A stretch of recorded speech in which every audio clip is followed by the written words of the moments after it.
Hola, ¿qué tal? Muy buenos días, tardes, noches. Mi nombre es Lucía Verdín y soy maestrante en la Universidad Virtual del Estado de Guanajuato.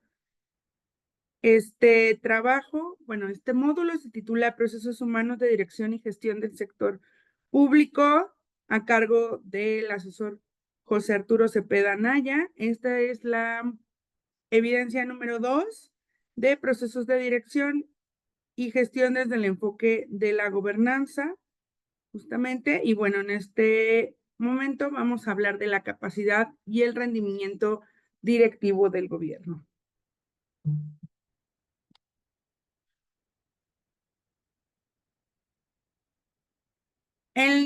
Pues vamos a conocer un poco sobre los antecedentes de la gobernanza. En los años 80 se utilizaba en el sector privado únicamente la palabra gobernanza, pero para 1989 se empieza a utilizar por el Banco Mundial para hablar del ámbito gubernamental. Y en 1993, Koyman ya lo utiliza para describir los cambios en el modelo eh, tradicional de gobernar. Bueno, es importante entender que en toda la literatura hay diferentes conceptos de gobernanza. Sin embargo, pues se comparten algunos elementos em, que tienen que ver con pasar de la unidireccionalidad a la multidireccionalidad, es decir, cómo se amplía la gobernanza. Y las coincidencias es que hay poca capacidad de gobierno para imponer una agenda en las sociedades contemporáneas, es el incremento de recursos por parte de actores sociales para actuar en la esfera pública, es decir, cómo se obtiene el financiamiento, la información, cómo se adquiere la tecnología, que hay mayor capital humano y por lo tanto hay mayor legitimidad. Esto vamos a hablar un poco más adelante. También una de las coincidencias es que los procesos de colaboración se vuelven más amplios y se comparten entre los actores sociales y el gobierno. Y también se encuentra la disolución entre la esfera privada y la esfera pública. La gobernanza, pues viene de la palabra gobernabilidad, que justo trata de las capacidades que tiene el gobierno para cumplir las funciones necesarias y pues centra su interés en las capacidades o en fortalecer justamente las capacidades institucionales, económicas y de legitimidad para guiar a la sociedad. Es decir, no se basa tanto en la búsqueda de soluciones, sino en proporcionar al gobierno de esas herramientas para que pueda cumplir con esas necesidades. Y bueno, de aquí vamos justo a la importancia de la participación ciudadana. La participación ciudadana, bueno, la palabra ciudadanía nos remonta justamente al derecho que tienen las personas o que tenemos las personas que vivimos en un territorio a tener derechos. Y pues lo que caracteriza a la ciudadanía es el sujeto justo con derechos frente al Estado. Y el Estado, su obligación es velar por garantizar las condiciones para que se puedan ejercer estos derechos. Ante esto, pues tenemos la la Agenda 2030, que es pues un conjunto de declaraciones a cumplirse en los próximos 11 años, o sea, se supone que al finalizar o al llegar al 2030 ya deben de haberse cumplido esos objetivos de desarrollo sostenible, que tienen justo una meta central en el cambio del estilo del desarrollo. Eh, y bueno, dentro del contexto actual, ¿cuál es la situación con respecto a la participación ciudadana? Ya no hay una participación ciudadana desinformada, puesto que ya tenemos muchos elementos y muchas herramientas para que haya una sociedad mucho más nutrida y llena de personajes que exigen no solo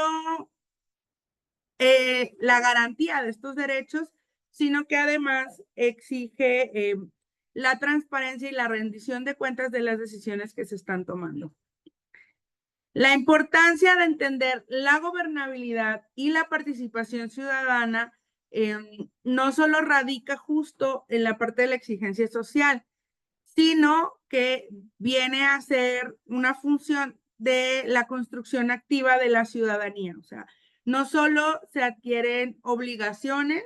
que son las que se cumplen, sino que también se adquieren derechos y es mediante este ejercicio constante de los derechos que se transforman las realidades, ¿no? Y nos llevan a solicitar que existan justamente las modificaciones, reconocer los liderazgos, reconocer que podemos ser agentes de cambio y que también tenemos experticia y experiencia en los temas que corresponden a los espacios en donde pues nos desarrollamos, como es la colonia, el barrio, la ciudad, el estado. Y esta parte de la experiencia y la experticia se debe reconocer cuando se hacen políticas públicas o cuando se hacen acciones afirmativas, porque cuando a veces se hacen estas modificaciones o estas iniciativas, pues se carece de investigación y no hacen no se responde a problemáticas específicas de raíz o no se llega a la raíz justo de estas problemáticas, sino que se pone como un curita para solucionar estas situaciones de forma momentánea y no se llega a la raíz de estas desigualdades o de este nulo o poco acceso a los derechos humanos. Y bueno, aquí como decimos que solo funcionan como paliativos ante las necesidades profundas, ¿no?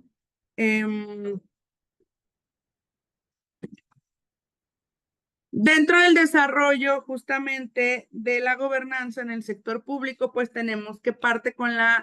después de la Segunda Guerra Mundial, a partir de la creación de la ONU, quien cuestiona fuertemente la idea de que solo exista un actor racional y soberano, que sea la persona que tome las decisiones, ¿no? O que sea esta entidad como todopoderosa que tome las decisiones y entonces se exige que haya mayor representatividad de otros actores como sociedad civil, como las cámaras, como incluso pues la ciudadanía en su individualidad, pues que esté contemplada dentro de estas acciones. Después viene la escuela angloamericana que nos habla justamente bueno, o que va de la administración pública tradicional hacia la nueva gobernanza pública, que son estas formas en cómo ha ido evolucionando la forma en cómo se contempla la gobernanza, hasta llegar a los nuevos modelos que actualmente son los que están cobrando mayor importancia o mayor relevancia, que es el gobierno abierto y la gobernanza inteligente. ¿Cuál es la diferencia entre el gobierno abierto y la gobernanza inteligente? El gobierno abierto va encaminado hacia la transparencia, va encaminado hacia la legalidad, la legitimidad en la toma de decisiones y además la inclusión de actores políticos o de actores sociales que, que puedan o que tengan más bien experiencia y experticia en los temas que se van a tocar, ¿no? Y la gobernanza inteligente sí parte de los principios del gobierno abierto, pero tiene que ver con estas nuevas realidades tecnológicas como las páginas web, como la web social, la web 2.0, la apertura de datos constante, la big data, la minería de datos, entre algunas otras. Entonces, es como ir o superar al gobierno abierto para llegar a este gobierno inteligente en donde todo es mucho más transparente, pero también donde todo se vuelve más al alcance de la ciudadanía para que lo ponga, pues, para que lo ponga en tela de juicio, ¿no? Para que lo empiece a cuestionar y también a exigir. Entonces, nuevamente, ahora la gobernanza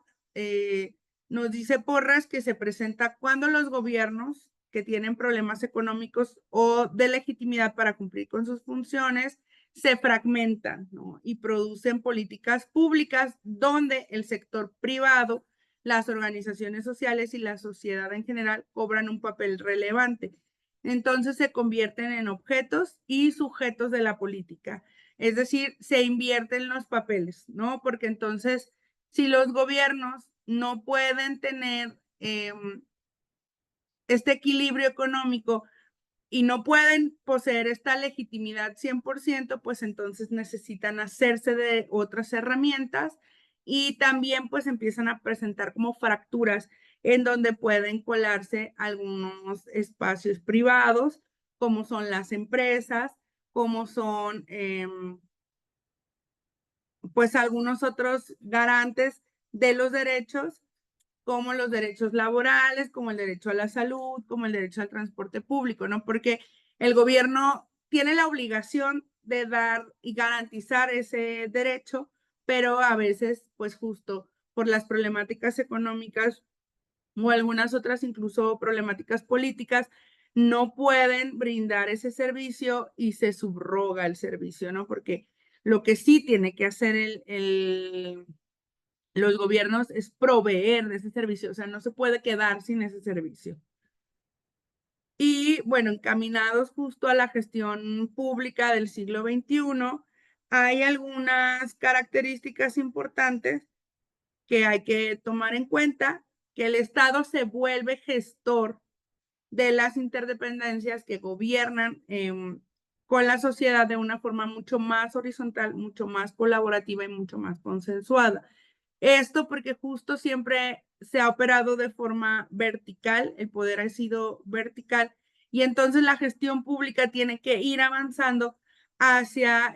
gobernar de forma constructiva, de forma colaborativa y sobre todo atendiendo las necesidades colectivas. Y para eso, pues claro que se necesitan ejercicios de participación ciudadana que sean reales y que pues tengan consensos para que se pueda llevar a buen puerto como el cumplimiento de los objetivos que al final es mejorar la calidad de vida de la ciudadanía. También hay que enfocarnos justo en medir el rendimiento y ver cuáles son los resultados del sistema, pero no solo por